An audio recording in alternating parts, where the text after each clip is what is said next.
entonces hemos estado hablando de la CEDAW ayer, que es lo que en el video dice la Carta de los Derechos de las Mujeres, que yo llamo la Carta Magna de los Derechos de las Mujeres. Y como les decía ayer, hay una recomendación general, que es la Recomendación General 19, que habla de la violencia contra las mujeres como una forma de discriminación, y que también la Convención de la CEDAW tiene perfecto, porque estamos sabiendo que no todas las personas iban a llegar al mismo tiempo. Pensé no empezar el cuento hasta que no estuviésemos más ya todo el mundo aquí, pero de por sí preparé otro videíto, que es el que vamos a ver ahora, pero no sé, Eda, si quieres decir algo. Sí. Bueno, muy breve, solamente agradecerte, Alda, por el tiempo que nos has brindado en estos días.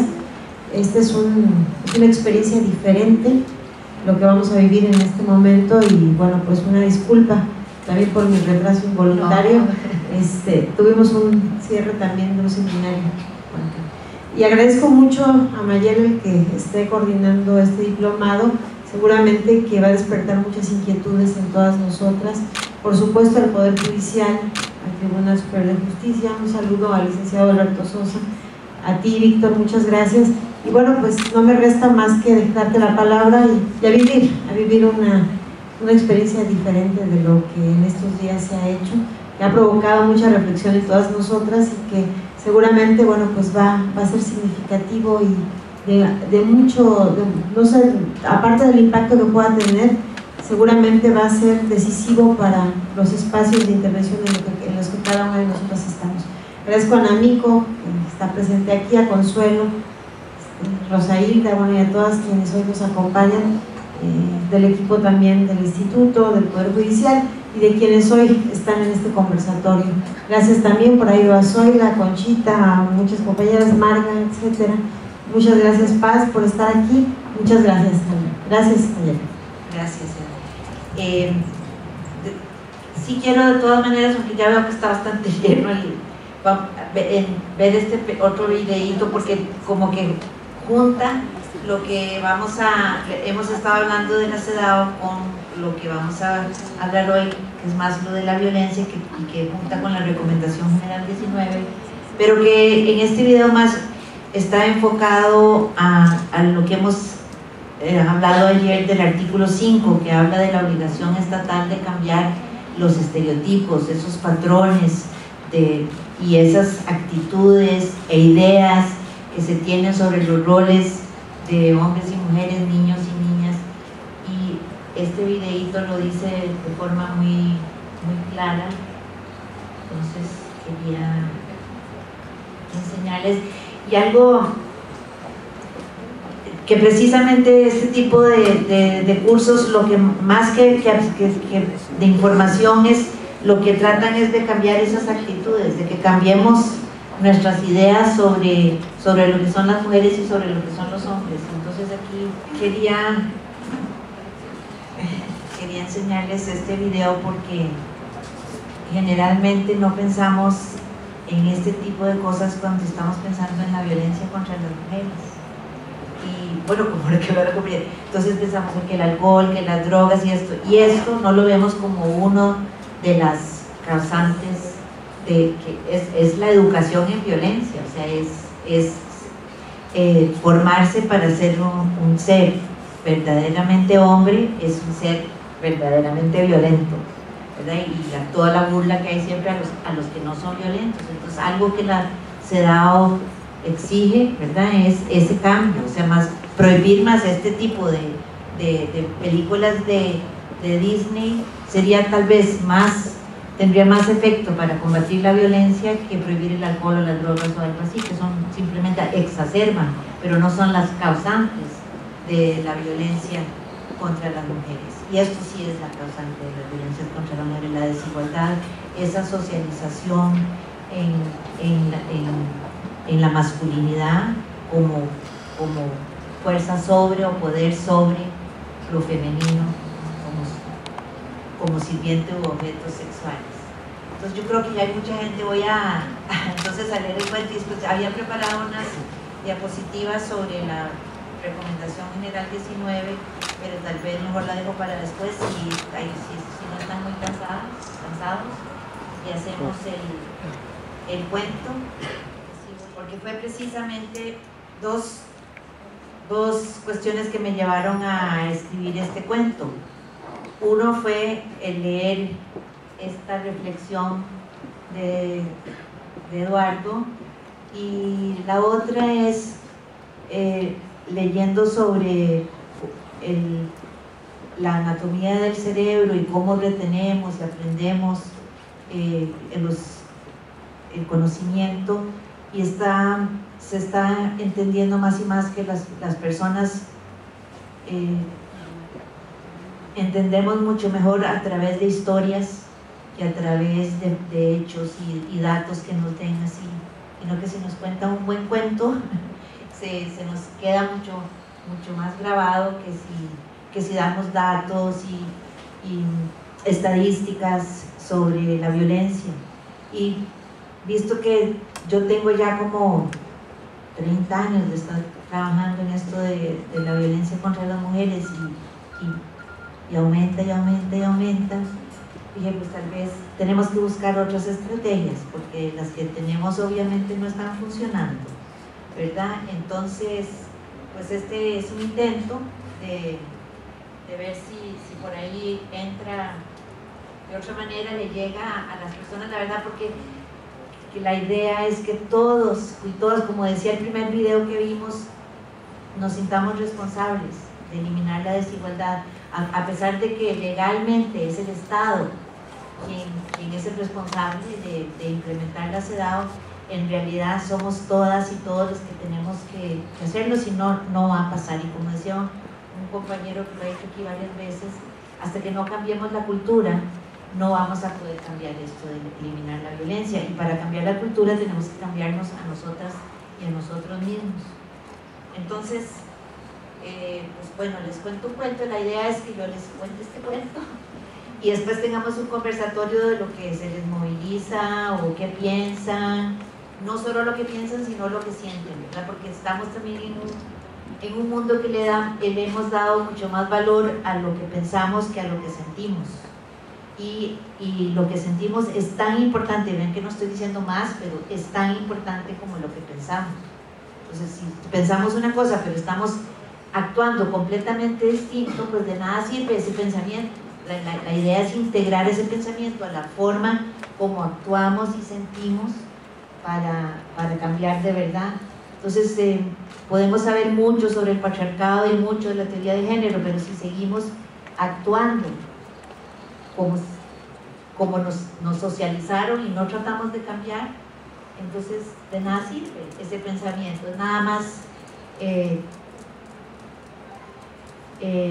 no lo voy a decir porque me regañan, pero es un pensamiento que nos sirve.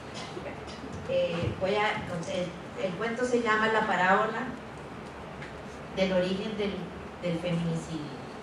Y empezó por, no sé si alguien quisiera leer esta para que la voz de Eduardo Galeano nos acompañe a lo largo del cuento. Si alguien quiere leer.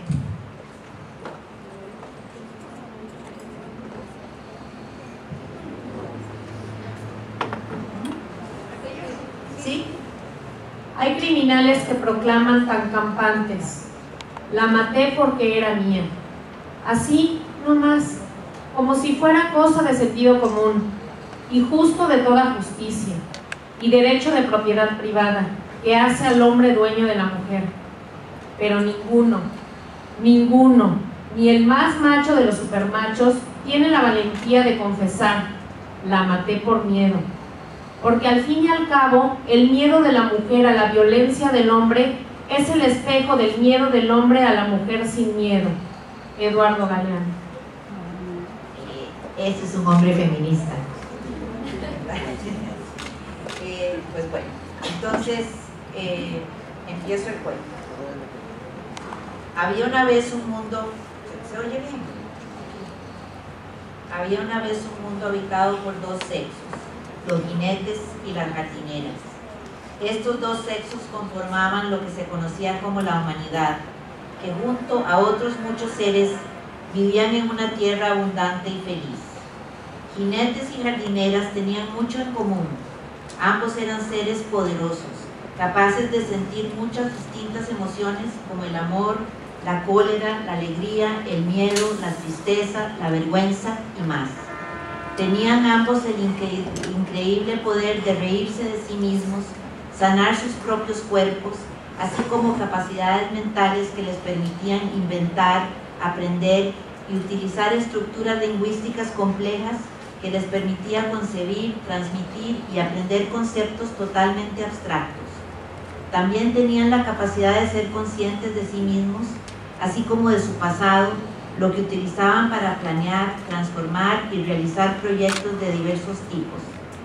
Y, a pesar de compartir todo eso, también ostentaban importantes diferencias mutuas, que sin embargo no les impedían reconocer que lo más importante era que ambos amaban disfrutar de todas las experiencias que sus vidas diferentes les proporcionaban. Los jinetes eran un sexo magnífico. Viajaban por todo su planeta estableciendo pueblos e intercambiando conocimientos y productos. En los sólidos barcos que construían, los jinetes usaban su poder para ir a todas partes a enseñar y aprender las variadas formas del mundo, las canciones de la experiencia y la interacción. Las jardineras tenían otra forma de estar en su mundo. Estudiaban las plantas y su crecimiento, pintaban imágenes con brillantes colores que sacaban de la tierra y sus rocas, nombraban la vida que las rodeaba y tejían maravillosas historias con esas palabras. Cuidaban de todo lo que vivía en el planeta, incluyendo a los jinetes. De hecho, ellas eran los que les daban vida, no solo a los jinetes, sino a ellas mismas, a través de un proceso que se llamaba alumbramiento. En definitiva, las jardineras usaban su poder para crear y mantener la vida en todo el planeta. Poder para estos dos sexos era una palabra buena. Significaba fuerza para actuar y crear. Pero un día los jinetes aprendieron a abusar de su poder y lo usaron sobre las jardineras para dominarlas y controlarlas. En vez de seguir respetando las importantes diferencias entre ellos y las jardineras, los jinetes dijeron: estas jardineras son muy poderosas, las vamos a poseer y así poseeremos también los frutos de sus vientres, sus jardines y sus palabras. Y efectivamente así pasó. Luego de haber utilizado su poder sobre las jardineras, los jinetes aprendieron a usar también a la naturaleza y a los animales, como si fueran simples recursos creados por un Dios celestial para el beneficio exclusivo de los jinetes. Con el tiempo los jinetes se volvieron muy egocéntricos y el amor entre los sexos se tornó violento y nada feliz. Poco a poco cada sexo aprendió a temer y sospechar del poder del otro. El tiempo pasó y ciertos miembros del sexo viajero, llamados hipermanes, se volvieron demasiado poderosos. Crearon religiones y construyeron sistemas de pensamiento, de trabajo, de gobierno y de guerra centrados en su supuesta superioridad. Esto les dio poder sobre la tierra misma, algo nunca antes imaginado ni siquiera por los dinámicos jinetes.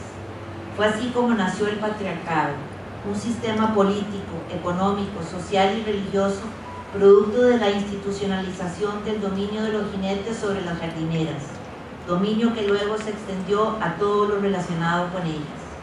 Esta institucionalización del poder de los jinetes sobre las jardineras implicó que todos los jinetes, y no solo los hipermanes, se sintieran de los dueños de la fuerza reproductiva y productiva de las jardineras, controlando sus cuerpos, mentes, sexualidad y espiritualidad, generalmente por medios pacíficos como el derecho y la religión, pero muy a menudo reforzando estos medios mediante el uso de la violencia física, sexual y psicológica, al punto de llegar al asesinato si ellas no se sometían.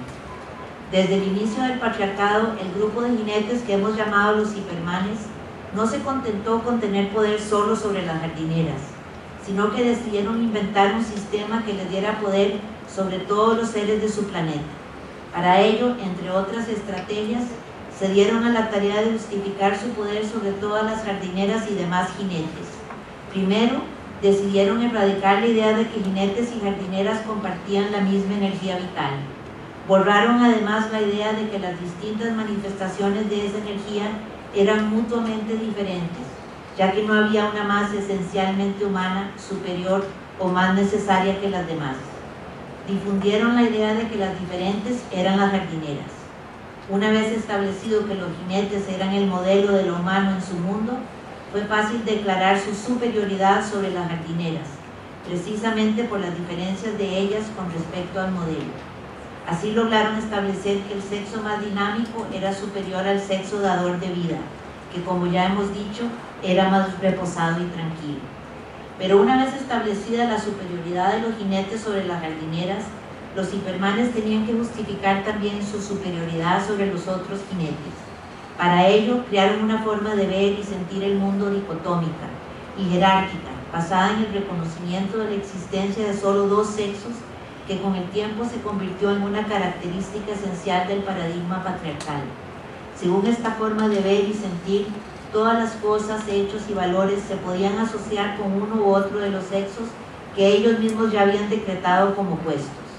Así se asoció la naturaleza con las jardineras y la cultura con los jinetes, y decretaron que todas las cosas y valores se podían clasificar como pertenecientes a la naturaleza o creadas por la cultura. Y recuerden que ya habían establecido no solo que lo construido por la cultura era más valioso que lo dado por la naturaleza, sino que todo lo construido por la cultura le daba sentido a lo dado por la naturaleza, a tal punto que la razón se entendía como lo opuesto a los sentimientos, la producción a la reproducción, la ciencia a la espiritualidad, los jinetes a las jardineras. Esto lo llevó a creer que todo se podía explicar y medir de tal forma que ya no se respetó más lo inconmensurable y misterioso de la vida. No contentos con esto, definieron uno de cada uno de los opuestos como carentes de lo que definía al otro. Así, los sentimientos fueron definidos como carentes de racionalidad, la quietud como carente de dinamismo y creatividad, la paz como ausencia de guerra, la naturaleza como aquello que debe ser definido y transformado por la cultura.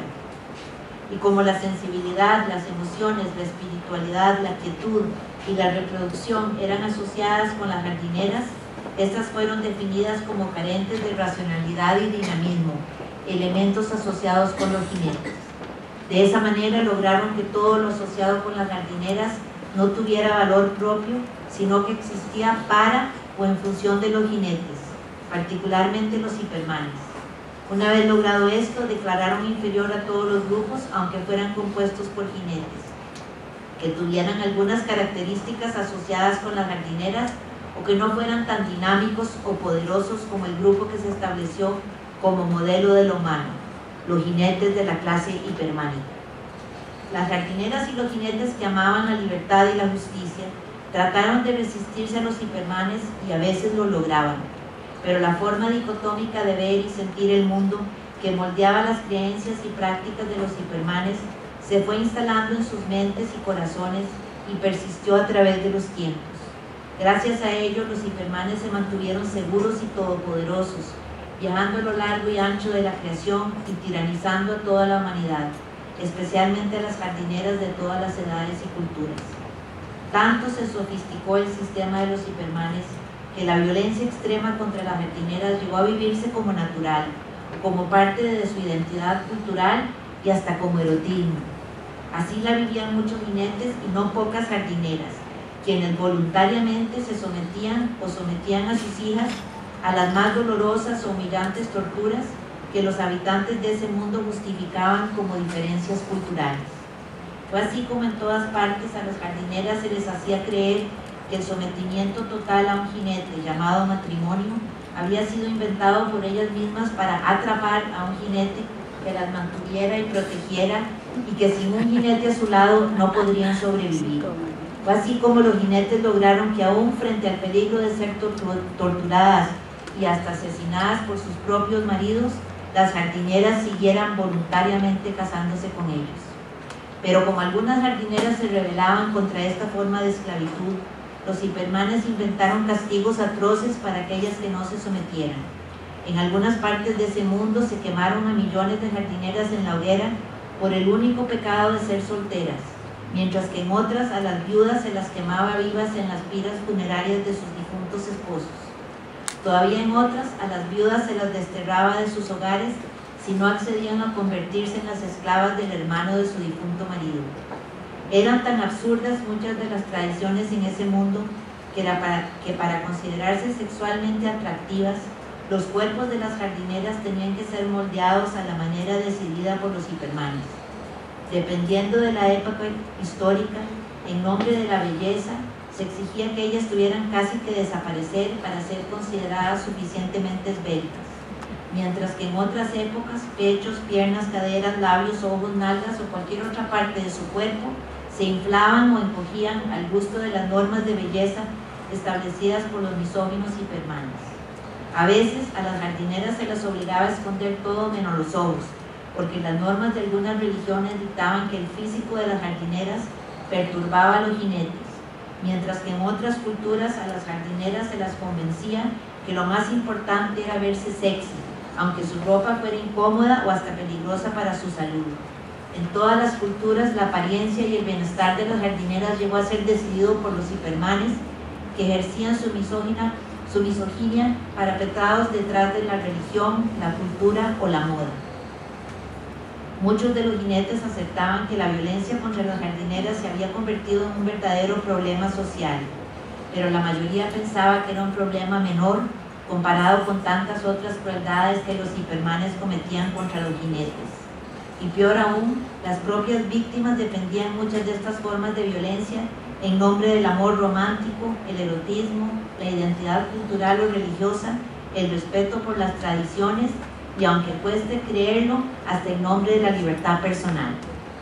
Tanto fue el odio y la violencia contra las madres, las hijas, las hermanas, las amigas y las colegas de los jinetes, y tanta fue la complicidad de demasiados jinetes con este sistema, que no se dieron cuenta que a la mayoría de los jinetes esto también les hacía mucho daño. No entendieron que un sistema que deshumanizaba precisamente a quienes tenían el poder de dar vida era un sistema que estaba basado en el desprecio por la vida misma. No vieron que un sistema así inevitablemente degeneraría en uno que le haría también la guerra a cualquier jinete que no aceptara sus valores. Peor aún, no vieron que si los cuerpos de las jardineras podían ser mercancías que los jinetes podían comprar a su antojo, ¿por qué no también poder comprar y vender sus órganos o a otros jinetes o hasta la madre tierra, sus océanos, sus bosques, sus lagos y todos los seres que la habitaban? Fue así como sucedió que ese mundo vio su oxígeno enrarecido, sus aguas contaminadas y sus semillas privatizadas y convertidas en meras mercancías. Fue tanto el poder sobre jardineras y tanto el desprecio de los jinetes y las jardineras por las jardineras que la violencia contra ellas se fue incrementando al punto que los asesinatos de jardineras se volvieron cotidianos. La sucesión de muertes violentas de mujeres en una ciudad llamada Ciudad Juárez, en un país llamado México, fue el detonador de la atención pública de un fenómeno que se extendía a todas las naciones de ese mundo.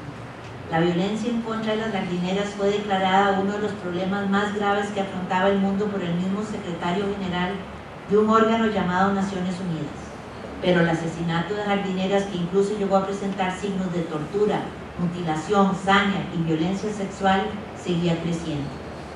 Los asesinatos de jardineras representaban la culminación del poder de los jinetes sobre las jardineras. Quienes estudiaban esas cosas demostraron que cuando un grupo utiliza su poder sobre otro, esa situación resulta en la pérdida de poder del grupo dominado, con lo cual se crea una peligrosa desigualdad de poder entre ellos, que resulta en una violación reiterada y sistemática de los derechos de los integrantes del grupo dominado. Y efectivamente así sucedió.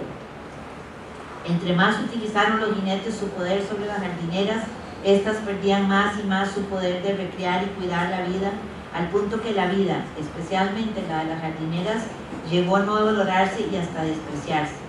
Debido a esta situación, el concepto de feminicidio fue acuñado y usado por primera vez por las jardineras feministas Diana Russell y Jill Bradford, autoras de un libro llamado Femicide, The Politics of Woman Killing, la política de matar mujeres. En ese libro, las autoras establecían que el concepto de femicide se refiere al asesinato de las jardineras por el hecho de ser tales, y que operaba como forma de dominación, poder sobre y control hacia las jardineras. Según estas autoras, el femicidio se podía dar tanto en condiciones de paz como de guerra, en democracias como en dictadura. Podía ser cometido por conocidos, maridos, convivientes, novios, familiares, sacerdotes, médicos, amigos o desconocidos, violentos, violadores, asesinos, grupos delincuenciales, miembros de las Fuerzas Armadas, policiales o del crimen organizado. Eso sí, todos los femicidios tenían en común su origen en las relaciones desiguales de poder entre los jinetes y las jardineras, las cuales ubicaban a las jardineras en una situación de mayor vulnerabilidad, limitando así el goce de su derecho a la vida, a la integridad personal, a la libertad y al acceso a la justicia y el debido proceso. A pesar de la adopción de importantes mecanismos y políticas encaminadas a prevenir, investigar, procesar y sancionar los feminicidios, los estados no lograban ejercer la debida diligencia al realizar todas esas acciones, porque en el fondo, tanto sus funcionarios como sus funcionarias, como las mismas jardineras, no tenían en muy alta estima la vida de las jardineras. Ese poco valor que se le daba a la vida y quehacer de las jardineras se traducía en grandes obstáculos para implementar esos mecanismos, leyes y políticas. Entre los desafíos más grandes se encontraban: 1. Desconocimiento de la teoría de los derechos humanos y no aplicación de sus tratados internacionales, especialmente la Convención sobre la Eliminación de todas las formas de discriminación contra la jardinera, CEDAW, su Recomendación General 19 y la Convención de Belém do Pará, que establecían que la violencia contra las jardineras era una forma de discriminación producto de las relaciones desiguales de poder entre jinetes y jardineras. 2. Reducción por parte de la población en general a clamar por el alto a la impunidad con respecto a los feminicidios, en vez de demandar el cumplimiento de todas las obligaciones estatales una vez cometida una violación a un derecho humano, incluidas las obligaciones de reparar el daño e impedir su repetición. 3. Falta de voluntad política para afrontar el feminicidio, que requeriría, entre otros, una reforma a fondo de la Administración de Justicia y de la Policía. 4. Minimización del feminicidio por parte de las autoridades al no responder con seriedad y celeridad para investigar, procesar y sancionar a los responsables, así como reparar a las víctimas y a sus familiares. 5. Ausencia de programas de sensibilización y capacitación sostenidos para todos los funcionarios de la Administración de Justicia y áreas afines, así como de los y las trabajadores de los medios de comunicación. 6. Ausencia de sistemas de registro adecuado que proporcionasen datos precisos para el abordaje de la problemática. 7. Procesos judiciales demasiado centrados en el procesamiento penal de los agresores. 8. Investigaciones policiales y judiciales deficientes, incluyendo omisiones, errores y negligencia, y en algunos casos hasta revictimización de la víctima por su asesinato, mostrando mayor interés en su vida privada que en el esclarecimiento de los hechos. 9. Poco y dificultoso acceso a la justicia de las y los familiares de las víctimas, obstaculizándoles la reparación por su sufrimiento. Y 10. Ausencia de una comprensión holística de la seguridad pública que reduciría la vulnerabilidad de las jardineras al feminicidio. Aunque nombrar el asesinato de jardineras por ser tales como femicidio ayudó a desarticular los argumentos que, además de insistir en la naturaleza privada de la violencia de género, tendían a culpabilizar a la víctima, el feminicidio se seguía dando en ese mundo porque los estados no entendieron que para erradicarlo tenían que crear condiciones de igualdad entre jinetes y jardineras. Solo así podrían no solo erradicar la impunidad por los feminicidios, sino mucho más importante aún, erradicarlos por completo. Pero el concepto de igualdad había probado ser uno de los más difíciles de implementar y hasta de entender. Su instrumentalización producía tales disparates como jardineras teniendo que probar ser tan fuertes, tan dinámicas o tan capaces de utilizar el poder sobre las y los otros como los hipermanes. Y como ese tipo de igualdad era imposible o no deseable para casi todas las jardineras, algunas propusieron que ya no se hablara de igualdad, sino que mejor buscaran la armonía que habían gozado los dos sexos de ese mundo antes de que los hipermanes controlaran casi todo. pero el problema era que eso no era ya posible, tanto porque en ese mundo todo lo asociado con la naturaleza, la reproducción, las emociones y los sentidos había sido despreciado por tantos milenios, como porque muy profundo en el corazón de cada jinete estaba la culpa por la injusticia que cometieron sus antepasados con las jardineras, y muy profundo en el corazón de ellas estaba la vergüenza de haberlo permitido. Además, la ciencia y la tecnología hipermánica habían demostrado que ya no era posible clasificar a los seres de ese planeta en solo dos sexos como se había hecho en el pasado, cuando la diferenciación se había basado en la observación de los genitales. Ahora sabían que los cuerpos eran mucho más complejos y que la combinación de órganos genitales, cromosomas, gónadas, hormonas y aparato reproductor interno de las personas era algo único en cada persona, y por tanto las posibilidades eran casi infinitas. Pero si bien ya no se debían catalogar a las personas como pertenecientes a uno u otro sexo al nacer, lo cierto es que todas las sociedades de ese mundo aún lo hacían, y todo lo culturalmente construido había sido edificado sobre la suposición de solo dos sexos, uno masculino y superior y otro femenino e inferior. Esta realidad, por más artificial o arbitraria que fuera, hacía que si bien la erradicación de los feminicidios no podía lograrse con una vuelta a un pasado menos violento y desigual, donde solo se reconocían dos sexos complementarios, sí se podía lograr si se eliminaban las desigualdades entre todos los seres humanos, empezando por reconocer que los hipermanes no eran el modelo de ser humano y que su perspectiva no era la única posible, así como eliminando el valor peyorativo que en ese mundo se le daba a casi todo lo asociado con las jardineras, aunque estuviera en cuerpos de jinetes. Por eso, unas jardineras que trabajaban con ese instrumento internacional de derechos humanos que hemos mencionado ya y que se llama la Convención sobre Eliminación de todas las formas de discriminación contra las jardineras, o CEDAW, proponían que la única forma de acabar con los feminicidios y otras violencias contra ellas era logrando erradicar la desigualdad de poder entre ellos y ellas, y que la única forma posible de lograrlo en esos momentos era implementando el tipo de igualdad que proponía esa convención. Esa igualdad no se basaba en eliminar las diferencias entre estos dos grupos ni entre las jardineras mismas, sino todo lo contrario. La igualdad que proponía la CEDAW se basaba en reconocer que todos los seres eran igualmente diferentes y todos tenían derecho a gozar de todos los derechos humanos.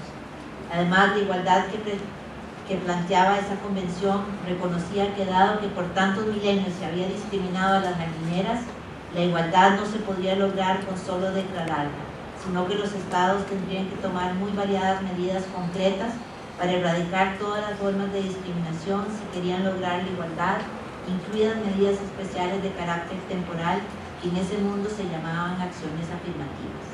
Más importante aún, en su artículo 5, la CEDAW contemplaba la necesidad de cambiar ese pensamiento dicotómico, jerárquico y sexualizado que impedía que en ese mundo se entendiera que las diferencias entre jardineras y jinetes, así como las desigualdades entre jinetes y entre jardineras, podían entenderse como diferencias mutuas y por lo tanto sin jerarquía, y tampoco eran las diferencias un obstáculo para la igualdad concebida como un derecho, sino todo lo contrario, eran la razón de ser de la misma, porque si todos los seres fueran idénticos, no habría necesidad de un derecho a la igualdad.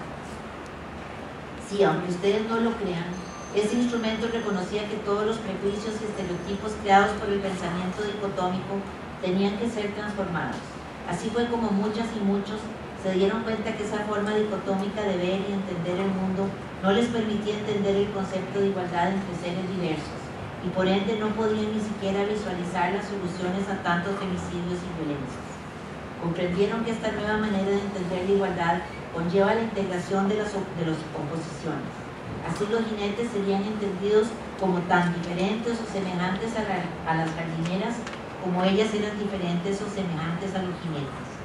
Entendieron que esa igualdad requería conceptos y categorías nuevas. Ya no había oposición entre masculino y femenino, superior e inferior, sino que tendrían jardineras y jinetes productivamente cuidadores y cuidadosamente productivos. No habría oposición entre seres independientes y seres dependientes, sino seres interdependientes, sin importar si eran jinetes o jardineras o cualquier combinación de ambos.